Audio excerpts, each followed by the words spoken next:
The teaching portfolio you will start building in this course has certain key elements.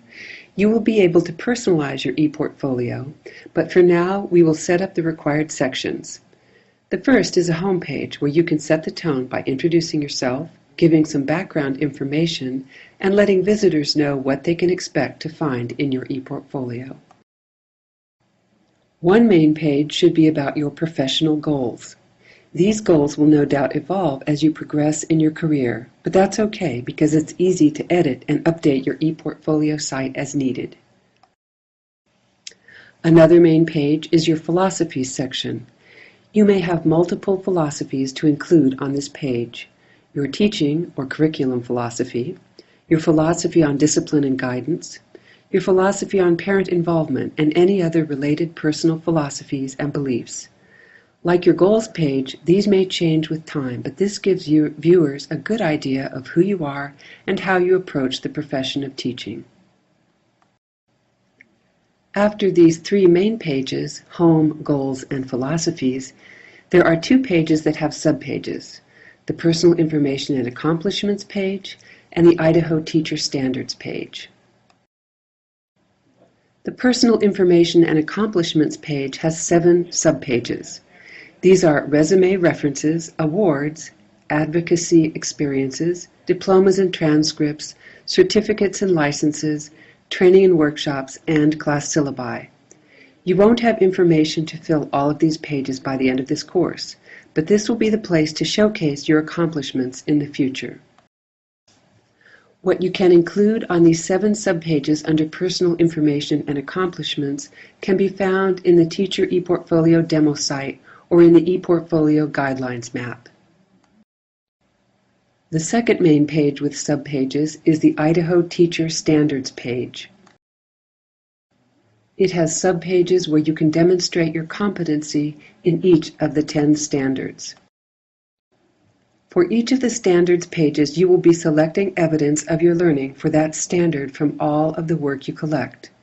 You will select your best documents for these sections along with a reflection describing how your chosen document demonstrates your competency. Keep in mind that some of the best evidence is that you affected child change, and remember, each standard consists of both knowledge, that is what you know about children and families, and performance, information on your practices with children and families. Another major component of your ePortfolio is your blog. This is where you can collect all of your work and reflection as you go. If you tag all of your work with which standards they apply to, you will find it easy to sift through your collection of work to select the best evidence of your learning for each standard. And last, it's a good idea to have a contact page. That's super easy to set up. So let's get started. We are going to build these ePortfolios in Weebly.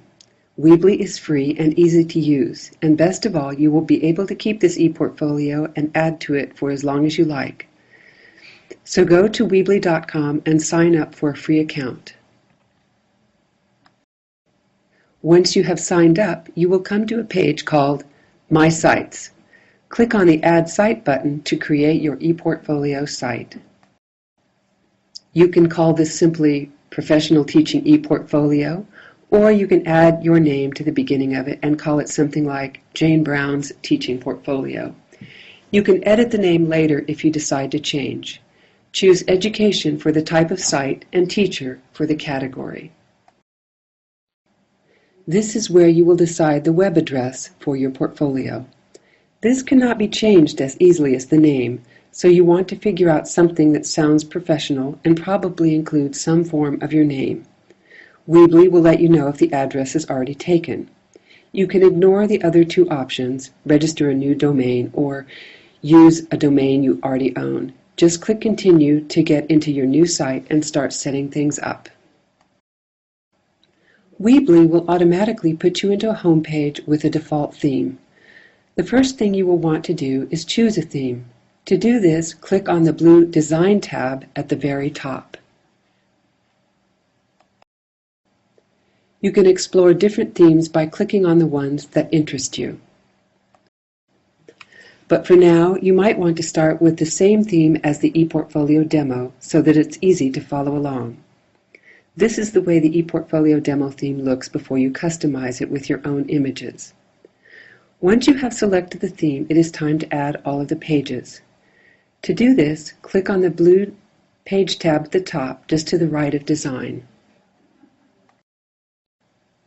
This opens up the Manage Page window.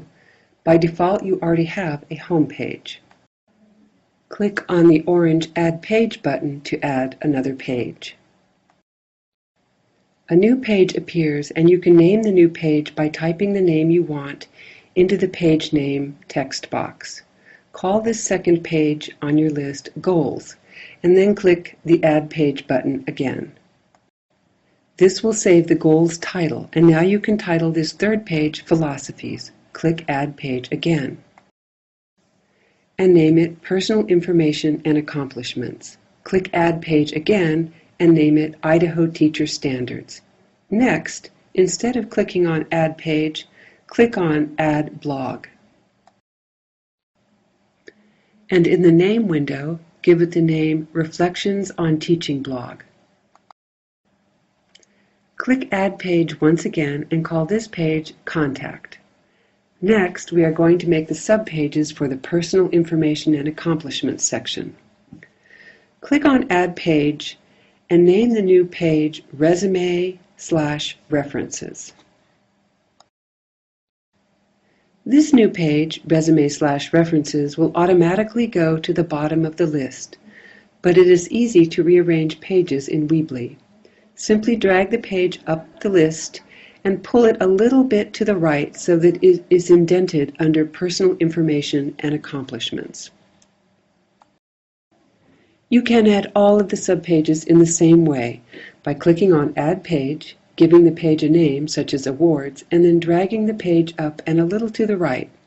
Go ahead and add all of the 7 subpages for the Personal Information and Accomplishments section. Don't worry if you make a mistake. All you have to do is click on a page to rename it, and you can keep dragging pages until you get them in the order you want. Anytime you need to edit your pages, you can get to the Manage Pages window by clicking on the Pages tab at the very top. Next, you will add the 10 subpages for the Idaho Teacher Standards section. Just as you did before, click Add Page, name the page, and then drag the page up and slightly to the right under the Idaho Teacher's Standards. And you're done. Click Save Settings to see what it looks like.